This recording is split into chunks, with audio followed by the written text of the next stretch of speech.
ಕರ್ನಾಟಕದ 17 ಕ್ಷೇತ್ರಗಳ ಅಭ್ಯರ್ಥಿಗಳ ಪಟ್ಟಿ ರಿಲೀಸ್. ಲೋಕಸಭೆಗೆ ಕಾಂಗ್ರೆಸ್ನ 2ನೇ ಪಟ್ಟಿ ಬಿಡುಗಡೆ. ಯಾರ್ಯಾರಿಗೆ ಟಿಕೆಟ್, ಯಾರ್ಯಾರಿಗೆ ಮಿಸ್.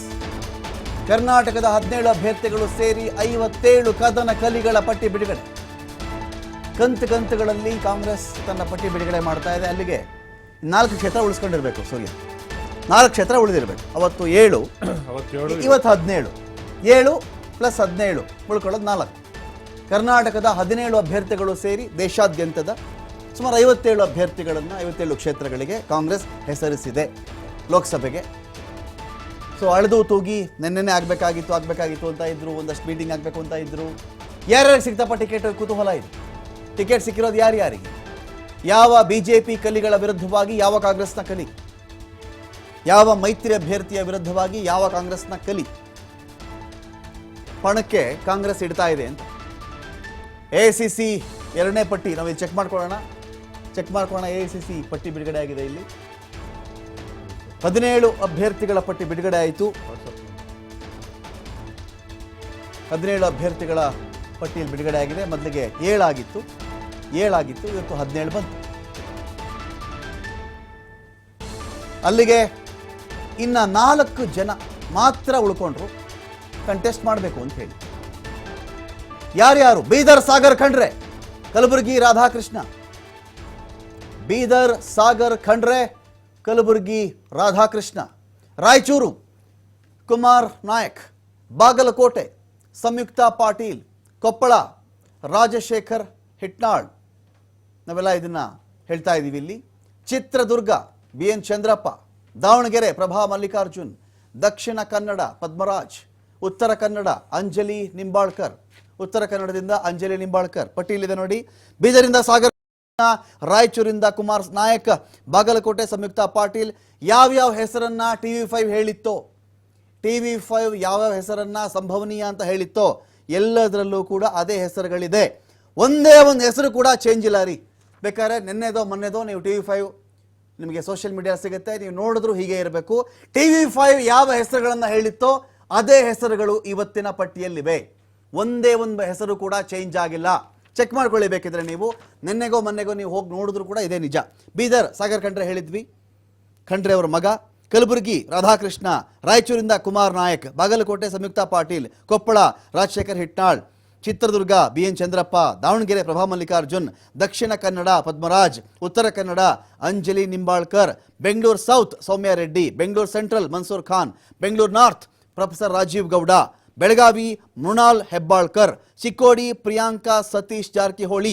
ಧಾರವಾಡ ವಿನೋದ ಸೂಟಿ. ಯಾರು ಬೇಕಾದ್ರೂ ಚೆಕ್ ಮಾಡ್ಕೊಳ್ಳಿ. TV5 ಹೇಳಿದಂಥ ಹೆಸರುಗಳೇ ಇವತ್ತಿನ ಕಾಂಗ್ರೆಸ್ ಲಿಸ್ಟು ಬಿಡುಗಡೆ ಮಾಡಿರೋ ಹೆಸರುಗಳಿಗೆ ಪೂರ್ತಿ ಹೊಂದಿಕೆ. ಒಂದೇ ಒಂದು ಹೆಸರು ಕೂಡ ಆ ಕಡೆ ಈ ಕಡೆ ಇಲ್ಲ.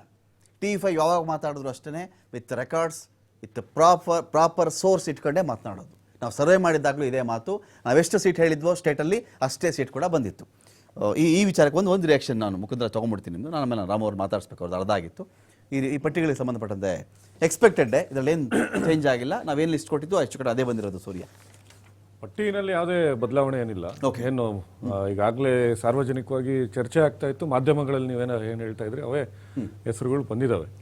ಸೊ ಬಹುತೇಕ ಈಗ ಲಕ್ಷ್ಮಣ್ ಒಬ್ಬ ಸ್ಪೋಕ್ಸ್ ಪರ್ಸನ್ ಆಗಿದ್ದವರು, ಒಬ್ಬ ವಿದ್ಯಾವಂತ ನಾಯಕರು. ಸೊ ಮೈಸೂರಿಂದ ಆಯ್ಕೆ ಆಗಿದ್ದಾರೆ. ಎಂ ಪ್ರತಾಪ್ ಸಿಂಹ ಅವರು ಅವ್ರ ವಿರುದ್ಧ ಒಂದು ಇಂಜಂಕ್ಷನ್ ಆರ್ಡರ್ ತಂದಿದ್ರು, ಇವ್ರು ಪ್ರೆಸ್ ಮೀಟ್ ಮಾಡಬಾರ್ದು ಅಂತ. ಸೊ ಅಷ್ಟರ ಮಟ್ಟಿಗೆ ಬಿಜೆಪಿ ಅವರಿಗೆ ಲಕ್ಷ್ಮಣ್ ಅವರು ಸಿಂಹ ಸ್ವಪ್ನವಾಗಿ ಕಾಡಿದ್ರು. ಸೊ ಇವತ್ತು ಪ್ರತಾಪ್ ಸಿಂಹಂಗೆ ಟಿಕೆಟ್ ಸಿಗ್ಲಿಲ್ಲ. ಅಲ್ಲಿ ಮೈಸೂರು ಮಹಾರಾಜರ ಮುಂದೆ ಒಬ್ಬ ಸಾಮಾನ್ಯ ನಾಗರಿಕ ಪ್ರಜೆನ ನಮ್ಮ ಪಕ್ಷದಿಂದ ಟಿಕೆಟ್ ಕೊಟ್ಟಿದ್ರೆ, ಇನ್ನು ಮಿಕ್ಕದಂಗೆ ಫ್ಯಾಮಿಲಿ ಪಾಲಿಟಿಕ್ಸ್ ಅದು ಇದು ಅಂತ ಬರ್ಬೋದು, ಪರಿವಾರವಾದ ಅವೆಲ್ಲ ಚರ್ಚೆ ಇದ್ದಿದ್ದೆ. ಯಾರಿಗೂ ಕೂಡ ಅವರು ಹೆಲಿಕಾಪ್ಟರ್ ಲ್ಯಾಂಡಿಂಗ್ ಆಗಕ್ಕಾಗಲ್ಲ. ಕುಟುಂಬದಲ್ಲಿ ತಂದೆ ಈಶ್ವರ್ ಖಂಡ್ರೆ ಅವ್ರ ಮಗ ಆಗಿರ್ಬೋದು, ಅಥವಾ ಲಕ್ಷ್ಮೀ ಹೆಬ್ಬಾಳ್ಕರ್ ಅವರ ಮಗ ಆಗಿರ್ಬೋದು, ಆಮೇಲೆ ಇವರು ಶಿವಾನಂದ್ ಪಾಟೀಲ್ ಅವ್ರ ಮಗಳಾಗಿರ್ಬೋದು, ತುಂಬಾ ಈ ತರದ್ದು ಹೆಸರುಗಳು ಬಂದಿದಾವೆ. ಬಟ್ ಎಲ್ಲೂ ಕೂಡ ಹೆಲಿಕಾಪ್ಟರ್ ಲ್ಯಾಂಡಿಂಗ್ ಅಲ್ಲದೆ ಇನ್ಯಾವ ಲ್ಯಾಂಡಿಂಗ್ ಅದು ನೋಡಿ, ಅದು ಚರ್ಚೆ ಆಗುತ್ತೆ. ಬಟ್ ಅವರು ಈಗ ಸತೀಶ್ ಜಾರಕಿಹೊಳಿ ಅವ್ರ ಮಗಳಾಗಿರ್ಬೋದು, ಮೃಣಾಲ್ ಹೆಬ್ಬಾಳ್ಕರ್ ಆಗಿರ್ಬೋದು, ಎಲ್ಲರೂ ಕೂಡ Congress youth Congress immune power ಇದ್ಬಿಡುತ್ತೆ ಸೂರ್ಯ ಅವರಿಗೆ. ಯೂತ್ ಕಾಂಗ್ರೆಸ್ ಅಲ್ಲಿ ಕಾರ್ಯಕರ್ತರಿಗೆ ಇಮ್ಯೂನ್ ಪವರ್ ಸಿಗಲ್ಲ. ತುಂಬಾ ಜನ ಸಕ್ಸಸ್ ಆಗಲ್ಲ. ಇಮ್ಯೂನ್ ಸಿಸ್ಟಮ್ ಅಲ್ಲಿಂದಾನೇ ಬಂದ್ಬಿಡುತ್ತೆ. ತುಂಬಾ ಜನ ಸಕ್ಸಸ್ ಆಗಲ್ಲ. ತುಂಬಾ ಜನಕ್ಕೆ ಕುಟುಂಬ ಇದೆ ಅಂತ ಹೇಳ್ಬಿಟ್ಟು ಅವಕಾಶ ಕುಟುಂಬ ಇದೆ ಅಂತಾರ, ಅವಕಾಶ ಕೊಡದೆ ಸಕ್ಸಸ್ ಆಗ್ತಾರ. ಒಬ್ಬರಿಗೆ ಡೈರೆಕ್ಟ್ ಪ್ರಮೋಷನ್ ಕೊಟ್ಬಿಟ್ಟು ನೀವು ಟಾಪ್ ಪೋಸ್ಟ್ಗೆ, ಇನ್ನೊಬ್ಬರಿಗೆ ನೀನು ಹಂತ ಹಂತವಾಗಿ ಎಲ್ಲಾ ಪೋಸ್ಟ್ ಕೆಲಸ ಮಾಡ್ಕೊಂಡು ಬಾರಪ್ಪ ಅಂದ್ರೆ ಅಲ್ಲ, ಈಗ ಜನ ಡಿಸೈಡ್ ಮಾಡ್ಲಿ. ಓಕೆ. ಸೊ ಅದನ್ನ ಮತದಾರರು ಮತ್ತೆ ಅಲ್ಲಿರುವಂತ ಪಕ್ಷದ ಕಾರ್ಯಕರ್ತರು ಎಲ್ಲ ಪ್ಯಾರಾಚೂಟ್ ಲ್ಯಾಂಡಿಂಗ್ ಏನ್ ಯಾವ್ದೇನ್ ಸ್ಪೆಷಲ್ ಇಲ್ಲ, ಹಂಗಾಗಲ್ಲ. ಆಮೇಲೆ ಅವರೆಲ್ಲ ಬೇಸ್ ಲೆವೆಲ್ ಅಲ್ಲಿ ವರ್ಕ್ ಮಾಡ್ಲೇಬೇಕು. ರಾಜಕಾರಣ ಅಂದ ತಕ್ಷಣ ನಮ್ಮ ಯಾವ್ದೋ ಕುಟುಂಬದಲ್ಲಿ ಯಾರೋ ಒಬ್ರು MLA ಇದಾರೆ ಅಂತ ಹೇಳಿ ಸುಮ್ಮನೆ ಇರಕ್ಕಾಗಲ್ಲ. ಹೇಗೆಂದ್ರೆ ಅದನ್ನ ಮಾಡ್ಲೇಬೇಕಾಗುತ್ತೆ. ಕಾಲದಲ್ಲಿ ಇದು ಸೂರ್ಯ ರಾಜರ ಕಾಲದಲ್ಲಿ ಯುವರಾಜರಾಗ್ಬಿಟ್ರು ಅವರೆಲ್ಲ ಕಲಿಬೇಕಪ್ಪ, ಶಸ್ತ್ರವಿದ್ಯೆ ಬಿಲ್ವಿದ್ಯೆ ಕಲಿಬೇಕು ಅಂತ ಹೇಳಿ ಖಂಡಿತವಾಗ್ಲೂ ಕಲಿಬೇಕು. ಇಲ್ಲ ಅಂದ್ರೆ ಆ ಸೈನ್ಯದ ಮೇಲೆಲ್ಲ ಓಡಾಡ್ಬಿಟ್ಟು ಪಟ್ಟ ಹೇಳಿ ಕೊನೆಗೆ ಸೈನಿಕರಿಗೆ ಪಟ್ಟ ಕಟ್ತೀರಾ ನೀವು?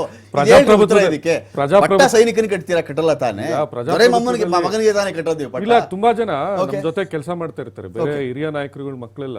ಈಗ ನಮ್ಮ ರಮೇಶ್ ಕುಮಾರ್ ಅವರು, ಸದಾನಂದ ಗೌಡ್ರಿಗೆ ಇಲ್ಲ ಟಿಕೆಟ್, ಸದಾನಂದ ಗೌಡ್ರಿಗಿಲ್ಲ. ಚರ್ಚೆನ ಕೇಳಿ ಬರ್ತಾ ಇತ್ತಪ್ಪ ಅವರ ಬಿಜೆಪಿ ಅವ್ರ ಮನಸ್ಥಿತಿ ನಮ್ಗೆ ಗೊತ್ತಿದೆ. ಜಗದೀಶ್ ಶೆಟ್ಟರ್ಗಿಂತ ದೊಡ್ಡ ಎಕ್ಸಾಂಪಲ್ ಬೇಕಾಗಿಲ್ಲ. ಸೊ ಇದನ್ನ ಸದಾನಂದ ಗೌಡ್, ಜಯಪ್ರಕಾಶ್ ಹೆಗ್ಡೆ ಅವ್ರು ಬಂದಿದ್ದಾರೆ. ಹಿಂದೆ ಕಾಂಗ್ರೆಸ್ ಅಲ್ಲೇ ಇದ್ದವರು, ಒಂದ್ಸತಿ ನಿಂತು ಸೋತಿದ್ರು. ಅದಾದ ನಂತರ ಬಿಜೆಪಿಗೆ ಹೋಗಿದ್ರು. ಅವಾಗ ಏನ್ ಕೊಯಲಿಷನ್ ಆಗಿತ್ತು ನಮ್ಮ JDS ಜೊತೆಗೆ, ಟಿಕೆಟ್ ಸಿಗದಂತ ಸಂದರ್ಭದಲ್ಲಿ ಪ್ರಮೋದ್ ಮಧ್ವರಾಜ್ ನಿಂತಿದ್ರು. ಈಗ ಜಯಪ್ರಕಾಶ್ ಹೆಗ್ಡೆ ಅವ್ರು ನಿಂತಿದ್ದಾರೆ.